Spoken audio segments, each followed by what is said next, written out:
Goals versus going with the flow. There's a voice in the world, there's a perspective that says goals are really important. Create your action plan, be motivated, be inspired, and then steadily work towards your goals. True? And there's a voice for the opposite that says go with the flow. Trust things will happen naturally. Surrender to the process. Let go of attachment. True.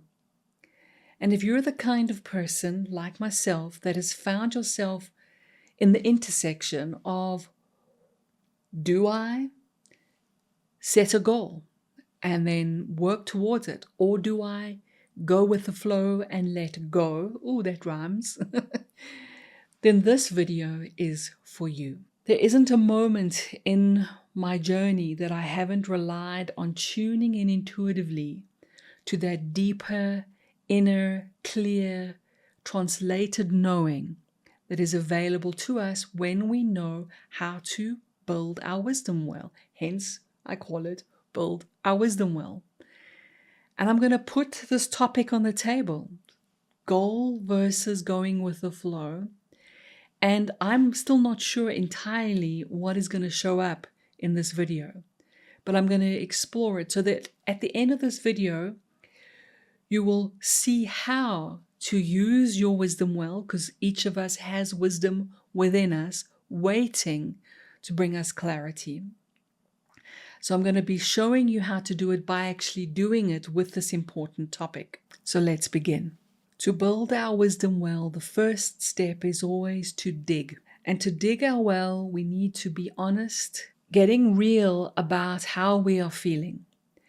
So on the topic of goals, setting goals, going for goals versus going with the flow, for me at least, there feels like a tension. Check in yourself what happens when you think about, should I plan? Should I have action plans? Should I create goals? Or should I go with the flow? And notice what shows up in you. For me, there feels like a kind of tension, a procrastination moment, a feeling like I'm supposed to make a decision, a trying to figure out which is the right way and the wrong way. You might have a different experience, but notice that's how we first approach our wisdom. Then we create a bucket, and creating the bucket is asking the question that feels real and alive in us. I've also found that the question around what is the deeper truth, how does wisdom see this, is a very useful bucket. Because if I ask a surface question, I'm likely to stay at the surface and drag my bucket through the sand. And a surface question would be a closed question like which is correct. If I say which is correct, to set a goal or to go with the flow, what I've noticed over the many decades of doing this work, and you might notice the same, is that if you give a binary question, a yes-no question to your inner wisdom, it's like sending a thimble into your inner wisdom well. You don't produce a lot of insight. And we're trying to push wisdom to give us a right or wrong answer. And here's the thing. Wisdom doesn't see in binaries. Therefore, we're trying to get wisdom to give us something that it's not equipped to do. Wisdom sees in wholes. Wisdom doesn't see in holes as in Pac-Man lack. And it doesn't see in flag planting duality binary. And I know that sounds potentially quite abstract, but back to asking the question, a good question is, what is the deeper wisdom? Or how does wisdom see? And this invites us to do step 3, which is to open to wisdom. And opening to wisdom means we're sending the bucket deeper than the surface, and we are opening. We are relaxing the body. We are inviting the mind to relax. You don't have to be in a deep state. You don't have to be tuned out. We can stay very much present. And so what I'm doing now is I am slowing down intentionally to put the question, goal versus going with the flow. And the bucket hitting the water, so to speak, is noticing when a sense of spaciousness increases in the body. Now, some days this will take 10 minutes, some days it'll happen more quickly. But there is a sense of, instead of being tight and contracted, there's a sense of opening. So as we open, there is a relaxation of the nervous system. And in many traditions, this would be described as perhaps changing from a beta brainwave state to an alpha brainwave state, if we looked at it through the lens of science or neuroscience. If we looked at it through the lens of self-coaching, we would say we're creating a safe space for ourselves psychologically, like we do for each other when we coach. Except we're doing it for ourselves, because we're going to coach ourselves. We're going to invite our inner teacher to meet our inner student. We're going to invite our inner intuitive voice and the presence of something deeper, which we call higher self, which we could call our soul, which we could call our innate wisdom, because it doesn't matter really. Wisdom doesn't mind what we call it. But when we open to wisdom, we are inviting a different way of seeing to the normal surface way of seeing. Another way to understand it is we're taking off the blinkers of the conditioned mind, and we are opening to more of a 360-degree view. Now, you don't have to wait for anything Hollywood here, and it's best that we don't. Because when we expect Hollywood, we go into performance instead of presence. That's a key point. If you find yourself trying to perform, you are back to the surface. You're back to ego translation instead of wisdom translation. So I am moving into a state of curiosity. I'm intending to be open. I'm also allowing myself and being willing to be wrong. So those are all the clues that I will repeat again and again with other demonstrations. So now I feel more of an expanded feeling. I feel more open. It gets quieter, but the mind is not gone. The surface mind's not gone. I do close my eyes sometimes. That is because I personally find it easier to listen for wisdom and to tune in to wisdom. And wisdom is not knowledge. Wisdom is translated, clear seeing. It is seeing with our true eyes and our true eye, which is available to all of us, and is as ordinary as building a well in the desert to find water. We can stop, we can pause, we can tune in. We can lower that bucket to find wisdom. And I find it easier because it is possible to do it with eyes open, but the mind is so easily distracted with eyes open, isn't it? So I find it easier to listen and to tune in with eyes closed. So that's what's happening and why there is more closing of eyes. And now in the openness, there's a tuning in, and there's a translating, and there's a testing. And I know that sounds complex, but it's really not. It is tuning in means I'm listening.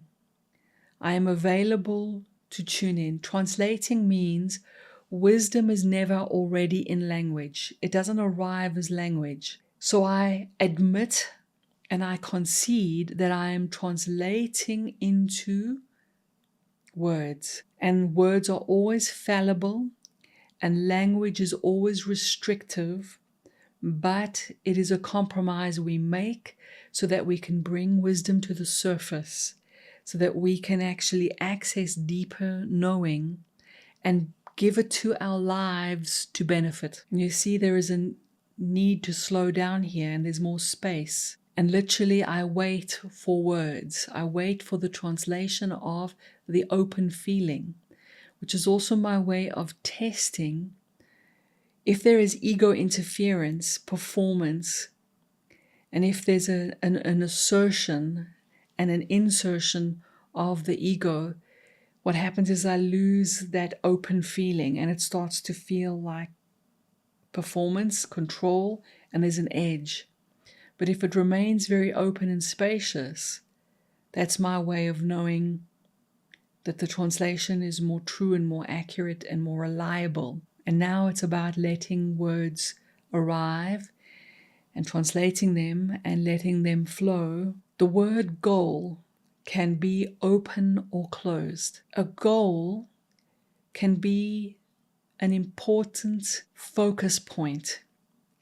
It can lift someone out of the swamp of heaviness. And if you assign yourself an inspired vision or goal and feel energy, inspiration, love, and life force flood your nervous system, increase the ampage, the wattage, so to speak, of the energy within you, then that is a goal aligned to your natural path. That is a goal that is an expression of your natural sense of being in the world. But if you use the word goal and you find yourself contracting as if the goal is a burden, as if the goal is restricting your seeing and your movement, then the word goal is loaded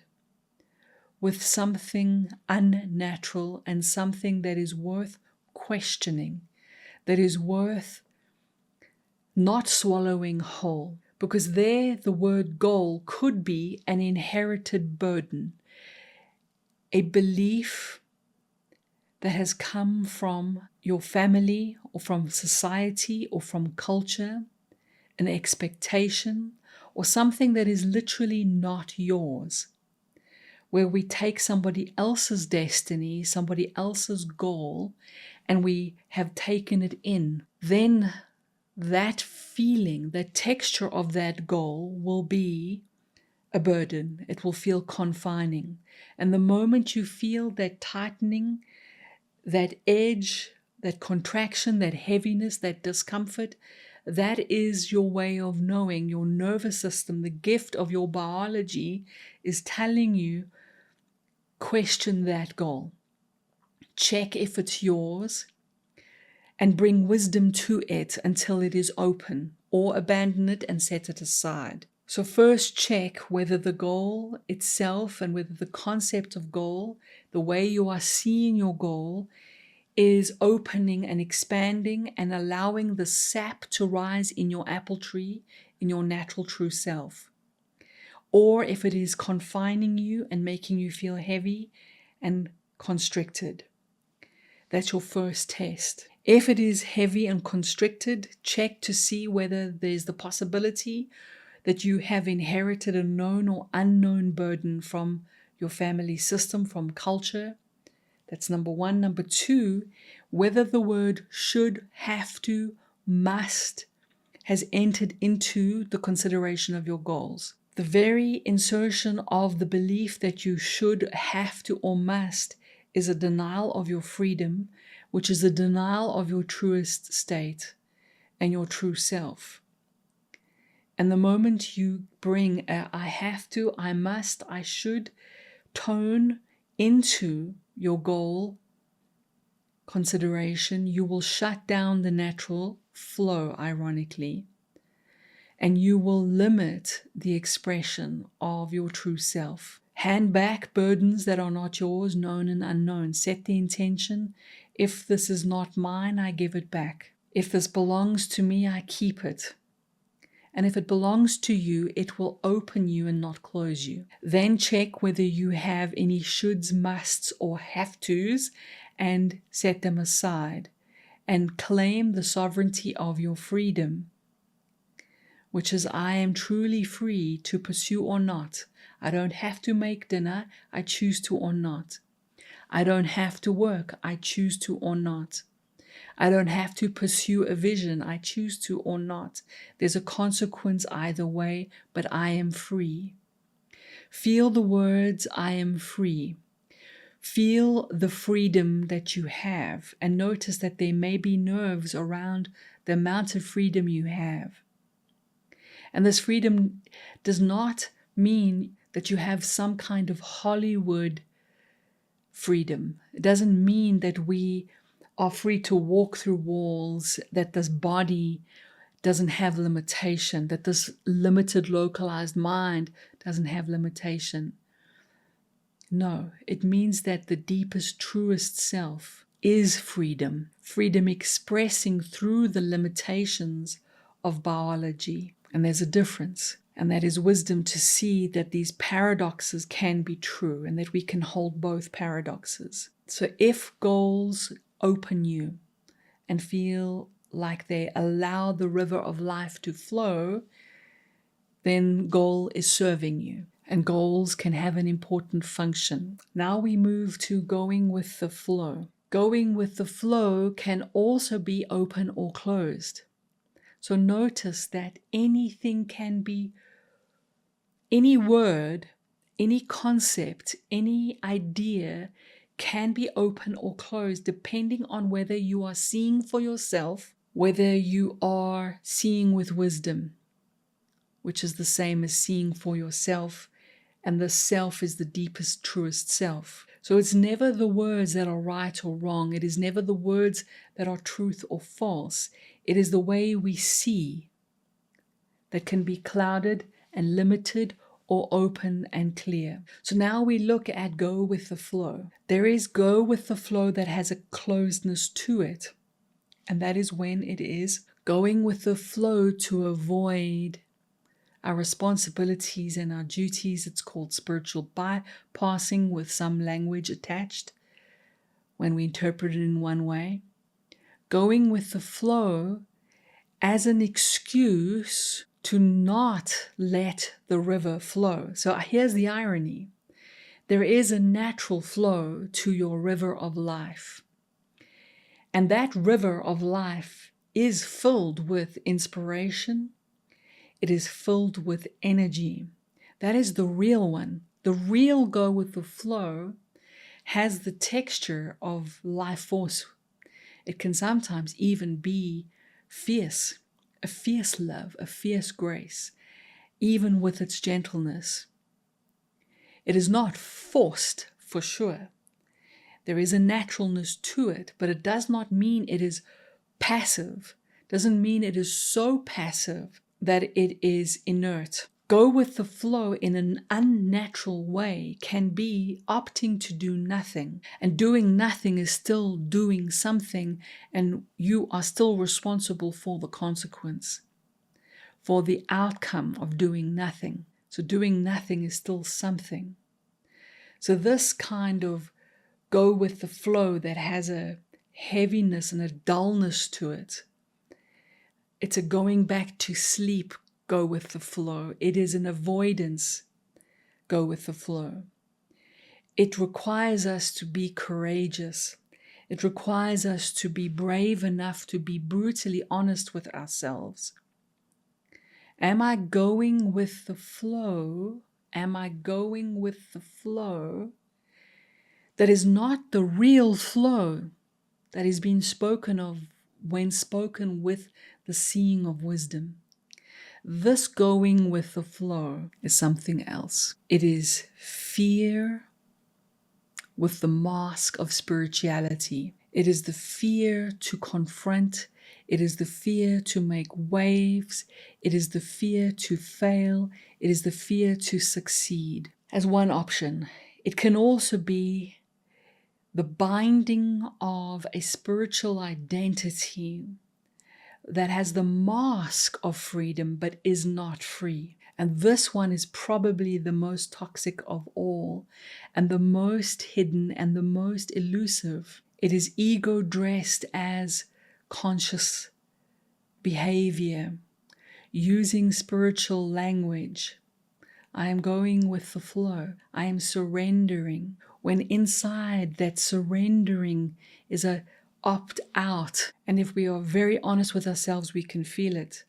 And there's the claiming of an identity. There is the defending of an identity. And all identities are edges. And all identities are flag planting, duality, wall building, egoic, driving, roles or prisons, depending on whether we know that what we are is prior to all identities. It's one thing to have an identity and know it is a role, know it is an expression of life moving through. Example, mother as all-encompassing identity can become toxic mother. Mother as verb, as role, as an expression of life can be gift. When we make identities towers to live in, where we have moats and crocodiles and guards and weaponize, identity becomes a fort that we fight for. That is when it is an act of cruelty on ourselves and on others, and where we restrict the flow of life. So go with the flow can be closed, can lack wisdom. The words may sound spiritual, the words may sound conscious, but they can be how we sabotage ourselves and deceive ourselves. So it takes an amount of courage to look and to ask ourselves, is my surrendered going with the flow opening me and making space for life to flow? Or is my going with the flow stepping out of the river of life to camp on the side, to avoid and to set up a fort and to plant flags and identification? That is a key distinction to make. And then there is go with the flow that feels open. And this go with the flow is alive. It is alive. It is literally how life sings itself into being.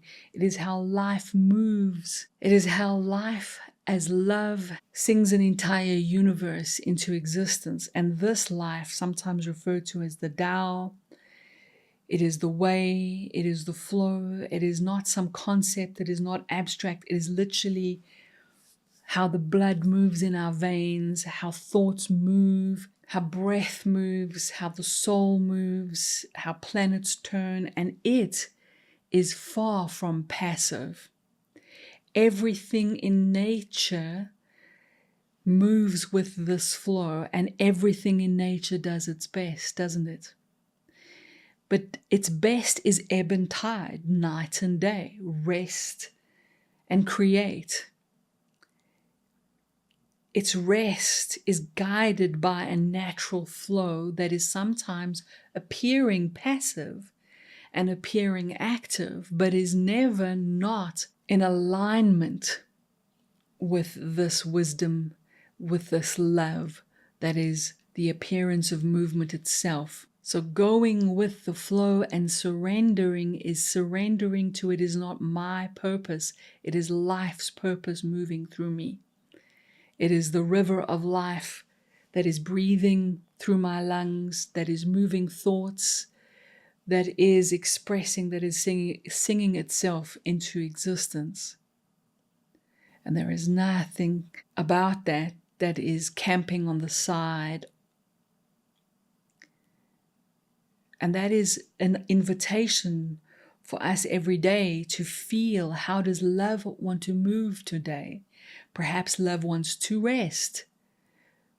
Perhaps love wants more surrender, but what are we surrendering to? And this is more like stepping away from the vehicle surrendering. This is more like I surrender to the river of life as it flows through me and as me. So this go with the flow that is open is like when a pipe is open, water can flow through it. When a pipe is open, life can flow. When your veins are open, blood can flow, when your lungs are open, when your mind is open, when your heart is open, when your gut is open, life can flow. And remember that flow flows in cycles. It flows in summers and springs and autumns and winters and day and night and ebb and tide. So there is times of rest, no activity, and times of activity, great output, input. But none of that is bypassing. None of that is not.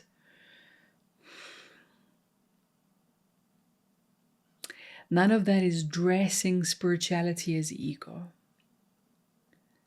or dressing ego as spirituality.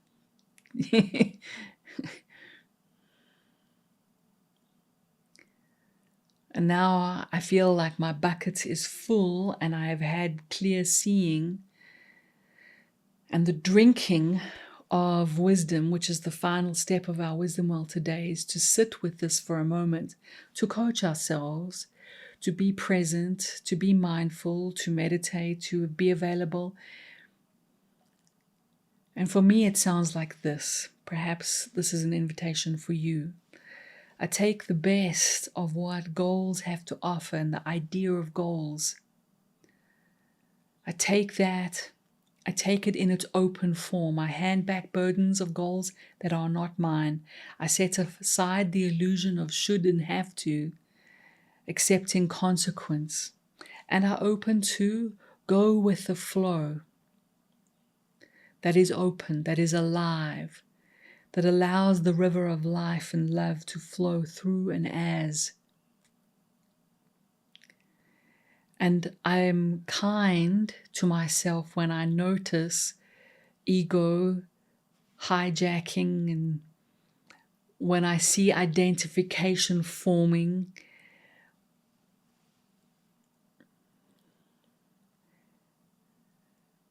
And I see the roles that I play in life as gifts of expression, but I know that I am this that is capable of seeing both flags always.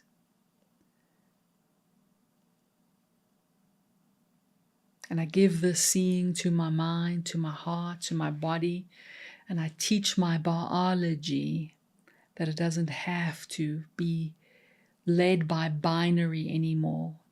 And I shepherd my mind and my heart and my being with wisdom. And I give it, therefore, the gift of love and peace.